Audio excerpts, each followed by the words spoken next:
So, ayan, buksan natin siya.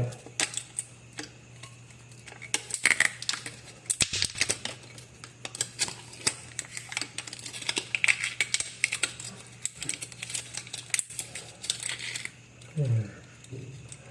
So, meron po siyang pinakatakip na Kalimitan ng red wine ay may tapon o yung parang kahoy na takip. Ngayon, para mabuksan po natin, pag wala tayong pambukas ng red wine, gagawa po tayo ng improvise. Kuha po tayo ng screw. Ibaon po natin yun, lagyan natin ng handle na yung kalahati ng gunting doon sa butas niya po sa gitna para mahatak po natin. Ngayon, pag nahatak na po natin, ganito nga po yan kahaba. Ayan po, mapapansin nyo, mahaba yung tapon.